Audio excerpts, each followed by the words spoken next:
ირანი აწყობს უზენაესი ლიდერის ალი ხამენეის დაკრძალვას, რაც ერთდროულად დიდ წინააღმდეგობის დემონსტრაციასაც წარმოადგენს და შესაძლოა გაურკვევლობის ნიშსაც. ასობით ათასი ადამიანი შეიკრიბა დღეს თეირანის ქუჩებში. აფრიალებდნენ ირანის დროშებს. სკანდირებდნენ სიკვდილი ამერიკას და მოითხოვდნენ შურის ძიებას აშშ-ის პრეზიდენტ დონალდ ტრამპზე. მაგრამ ყველაზე მნიშვნელოვანი ადამიანი, ვინც არ გამოჩენილა, იყო მუჯთაბა ხამენეი, მისი შვილი და ახალი უზენაესი ლიდერი, რომელიც მას შემდეგ ჯერ კიდევ არ გამოჩენილა საჯაროდ. ომი დაიწყო 28 თებერვალს, რამაც ახალი კითხვები გააჩინა იმის შესახებ, თუ ვინ მართავდა რეალურად თეირანს.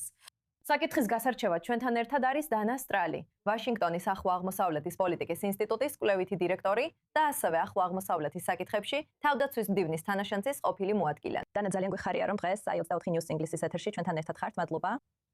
სასიამოვნოა თქვენთან ყოფნა. ამერიკისა და ირანის ბირთვული მოლაპარაკებების ფონზე აქ ირანის უზენაესი ლიდერის დაკრძალვა მიმდინარეობს, რომელთა თქმელიც ამ ომის პირველ დღეს ავიაიერიშის შედეგად დაიღუპა. როგორ აისახება თეირანში მიმდინარე მოვლენები მოლაპარაკებების ისედაც არასტაბილურ მდგომარეობაზე? სინამდვილეში ეს მოლაპარაკებების მდგომარეობაზე საერთოდ არ აისახება. მე ვფიქრობ, რასაც აქ ვხედავთ, არის ირანის რეჟიმის მცდელობა, რომ გარკვეული იმიჯი შექმნას და ეს ემთხვევა იმ დღეს, როცა შეერთებული შტატები დამოუკიდებლობის 250 წლის იუბილეს აღნიშნავს. ყველა კამერის კუთხე ისეა შერჩეული, რომ მაქსიმალური ეფექტი მოახდინოს და შექმნას შთაბეჭდილება თითქოს ამ რეჟიმს უზარმაზარი მხარდაჭერა აქვს. ორდინირებული შეძახილები, რა თქმა უნდა, მიზნად ისახავს ძალიან კონკრეტული გზამილების გაგზავნას შეერთებული შტატებისა და ისრაელის მისამართით. სხვადასხვა რანგის დელეგაციების ვიზიტებით შექმნილი საგულდაგულოდ გათვლილი შთაბეჭდილება. ამ ყველაფრის მიზანია გააგზავნოს მესეჯი, რომ რეჟიმი გადარჩა, არსებობს და აქ არის, მაგრამ რა შედეგს მოიტანს ეს? აბსოლუტურად არანაირი გავლენა მოლაპარაკებებზე. თქვენ აქ შთაბეჭდილებაზე საუბრობთ, მაგრამ ფაქტია, რომ მუჯთაბა ხამენეი, ახალი უმაღლესი ლიდერი, საკუთარ მამის დაკრძალვაზე არც კი იმყოფებოდა. რა შთაბეჭდილებას ტოვებს ეს? რა გზავნილს უგზავნის ეს თუნდაც ჩვეულებრივ ირანელებს?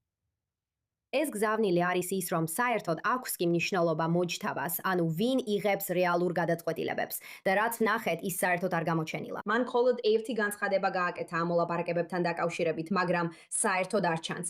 მიუხედავად ამისა, ყველაფერი ირანში ჩვეულებრივად მიმდინარეობს. მოლაპარაკებები გრძელდება მიუხედავად იმისა, რომ გავრცელდა განცხადება, რომელიც თითქოს მოჯთაბას ეკუთვნის, სადაც მან თქვა, რომ სკეპტიკურადაა განწყობილი ამ მოლაპარაკებების მიმართ, მაგრამ გარკვეული დროით მისცა მათ გაგრძელების უფლება. და ვფიქრობ, რაც ნათელი არის ის, რომ დაზიანებულ, დასუსტებულ და გახლეჩილ ირანის რეჟიმში სხვადასხვა ფრაქციები და განსხვავებული შეხედულებები არსებობს. და ისინი ახლა ცდილობენ ზუსტად გაარკვიონ, როგორი იქნება მათი პოზიცია მოლაპარაკებების დროს და საერთაშორისო საზოგადოების მიმართ. ამავე დროს, ამ სამბლოვიარო პროცესების დროს გვესმის შეძახილები. სიკვდილი ამერიკას, სიკვდილი აშშ-ის პრეზიდენტ დონალდ ტრამპს. ეს არ არის მესიჯები, რომელსაც პრეზიდენტი ტრამპი ჩვეულებრივად იტანს. შეგვიძლია ველოდოთ ასასაშიის პასუხს. როგორი შეიძლება იყოს ეს პასუხი, თუ საერთოდ იქნება?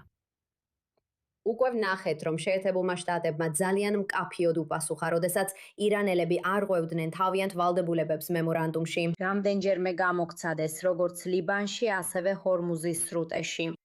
პრეზიდენტმა ტრამპმა ირანზე სამხედრო დარტყმები განახორციელა. შემდეგ კი ვნახეთ, რომ ორივე მხარემ შეამცირა დაძაბულობა. რადგან ამ ეტაპზე ორივე მხარემ როგორც ჩანს გაანალიზა ან გამოთვალა, რომ მათ უფრო მეტი სარგებელი ექნებათ ამ მოლაპარაკებების გაგრძელებით და მათი შედეგიანობის შემოწმებით, ვიდრე სრულმასშტაბიან ომში დაბრუნებისგან. დანა, მინდა შენი შეხედულება მოვისმინო ამ შემდეგ კომენტარზე, რომელიც თავად აშშ-ის პრეზიდენტმა გააკეთა. ამ მოლაპარაკებების მიმდინარეობისას ტრამპი კიდევ ერთხელ იმუქრება.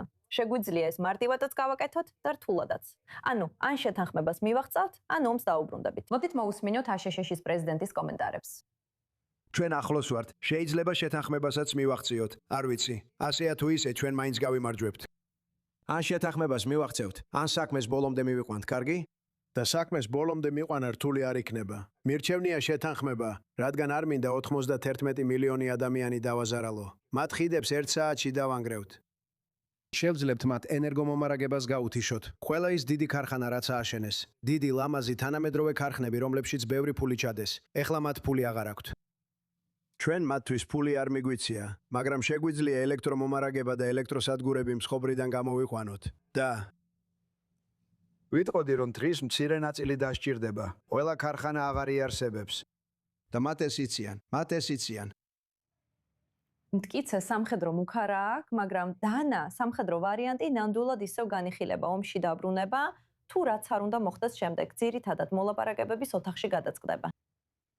ეს იგივე ძველი ამბავი ტრამპის ადმინისტრაციიდან. მათ მუდმივად განაცხადეს, ზუსტად ისე როგორც ბევრმა წინა პრეზიდენტის ადმინისტრაციამ, რომ ურჩევნიათ დიპლომატია, მაგრამ სამხედრო ვარიანტებს ინარჩუნებენ. ჩვენ უკვე გვსმენია, როგორ ემუქრებოდა ტრამპი სამოქალაქო ობიექტებს, ხიდებსა და ენერგეტიკულ ინფრასტრუქტურას.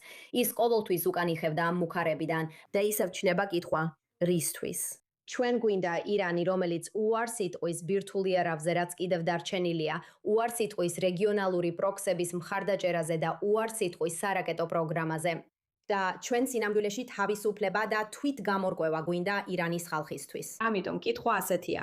თუ შეერთებული შტატების სამოქალაქო ინფრასტრუქტურაზე იერიშით ომის დანაშაულების ჩადენის გზაზე დაყენება შეერთებულ შტატებს ამ მიზნებთან დაახლოებს. და ჩვენ არაერთხელ ნახეთ, როგორ მიუახლოვდა პრეზიდენტი ტრამპი ამ ზღვარს და შემდეგ უკან დაიხია, რადგან მან იცის, რომ შეერთებულმა შტატებმა და რეგიონმა შეიძლება ბევრად მეტი დაკარგოს სრულმასშტაბიან ომში დაბრუნებით.